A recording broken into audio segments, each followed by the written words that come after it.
We're back on the channel today and we're talking about some interesting topics going on at Wrexham Football Club. Some really big bit of news has been reported over the past 24 hours or so, which of course you've clicked on this video to see, and we are going to be talking about. We've got some transfer news that we're going to be talking about as well, continuing the content in pre-season because it is going to be a busy summer at the football club on and off the pitch. So before we get going in today's video, if you'd like to see more Wrexham content on YouTube, then this is the place to be. I'm going to be bringing you everything you need to know on and off the pitch at the football club, transfer news, just everything going on at Wrexham will be on this channel over the next few months. So make sure you get down there and click the red subscribe button. We're on the road to 29,000 subscribers, and without further ado, let's get talking first on some transfer news. So we're talking about a youngster. Wales Online are reporting that Wrexham are weighing up a move for Brentford midfielder Miles Peart-Harris, who of course we all know spent last season on loan at Swansea City in the Championship, where he did have a good season for the fellow Welsh side. Now if we're looking more on Peart-Harris, he's a young, versatile midfielder who's had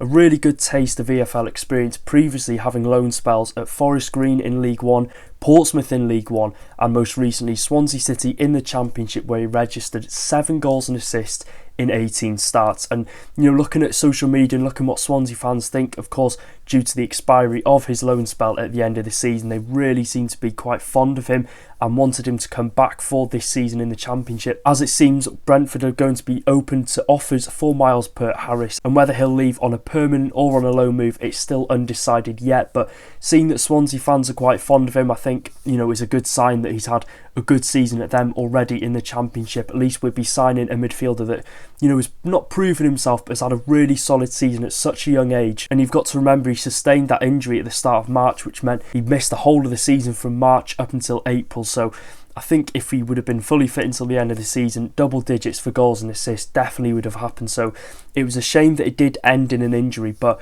the loan spell in general, I think he played something like 29 games he featured in, but 18 starts to register that goals and assists. And looking at Peart-Harris's involvements in the final third, he's got a pass which can really create the chance, you know, whether it's going into the box, whether he's playing on the wing, cutting the ball back onto the edge, or just cutting it in cross and finding the striker and finding the player in the right space. He's got that good knowledge of where the player is going to be. He'll find that pass. He looks confident on the ball going forward, and you know, I've watched him as much as I can in terms of highlights from the Swansea City games this season.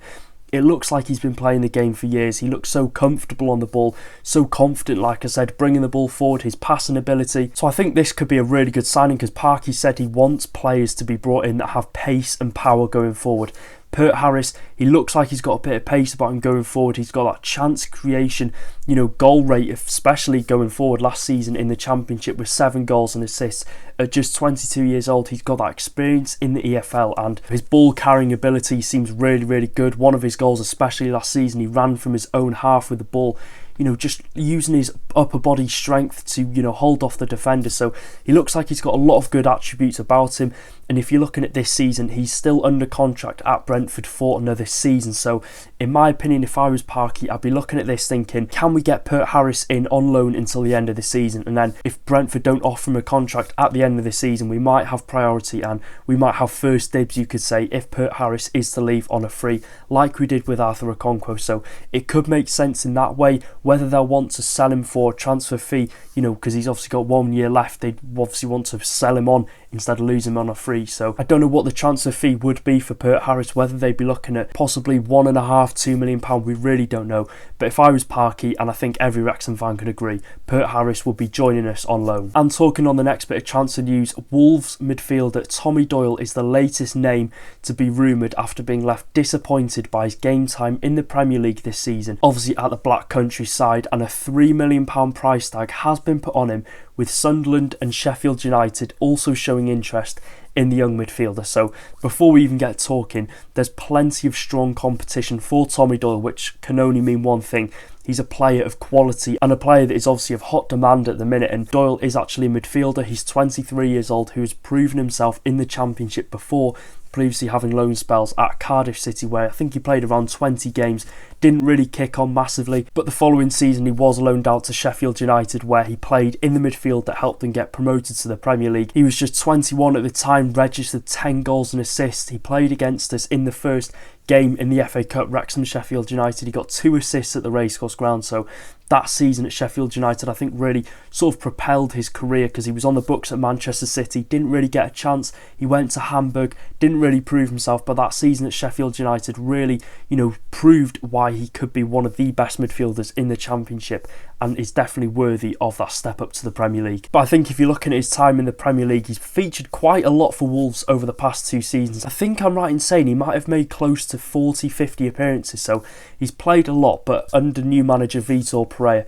he said that he lacks the physicality to be a starter in the Premier League, but has the potential to be good in a midfield 3 instead of a midfield 2, and his playmaking abilities are something that Pereira has really noted at his time at Wolves, so he would be playing in a midfield 3 at Wrexham, so I think we would get the best out of him in that sense. But if we're looking at Doyle as a midfielder, he is a lot stronger going forward than he is defensively, so it's likely that Doyle would be playing in sort of that number 8 role. Like I said, 10 goals and assists for Sheffield United, so going forward he can produce the numbers, he can create the chances, score the goals, get the assists. He's got a strong work ethic as well. He's a hard runner in the midfield, will track back, will go forward. He's got a good engine on him, and I think he'd certainly be that player that would benefit us in the final third, and that player that Phil Parkinson, like I said, with Miles Peart-Harris, is wanting, that has pace and power going forward that can increase our goal output, because I think it's fair to say we struggled last season in terms of getting that playmaker in that can create the chances and increase the goal output. So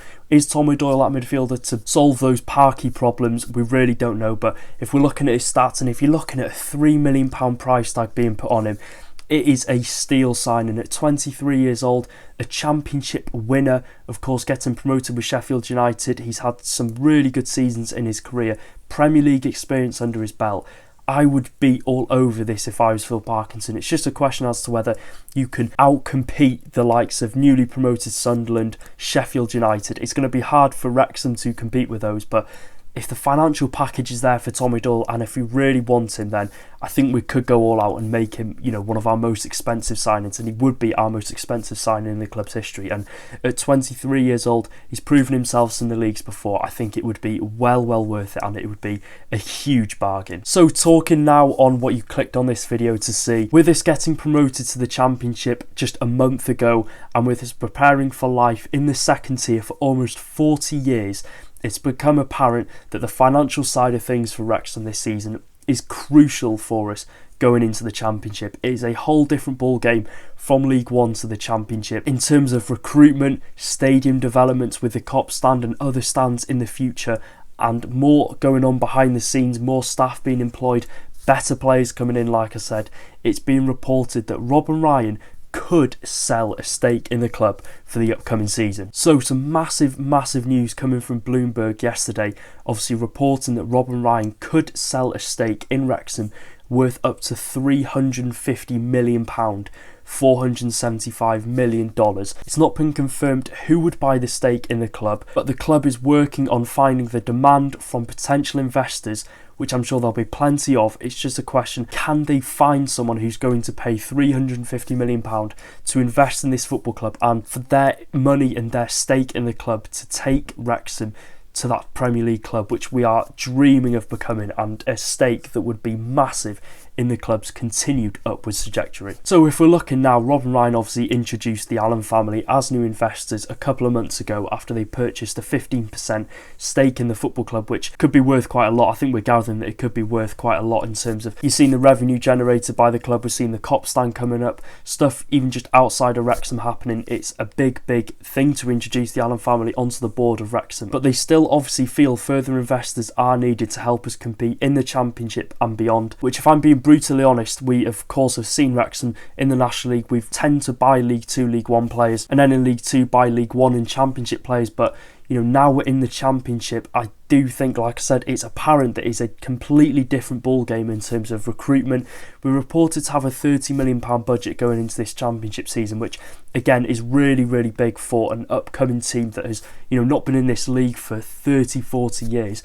If we can attract that further investors to help us, even with the stadiums, off the pitch, the stadium, the academy, taking the club just as a whole, everything involved in the club, if we can just continue going step by step, if we can get the academy, get more players, and we've seen it on the Welcome to Wrexham, if you've got that good academy facilities, if you've got the coaches, if you've got everything behind the scenes that is going to mean that we are running as a top tier academy. We're going to attract some of the best young players into the club, and the investments that we do bring in could be very beneficial in terms of, you know, getting the best talent in, and whether they, you know, become a Wrexham first team in the years to come, or we could sell them on for a really good resale value.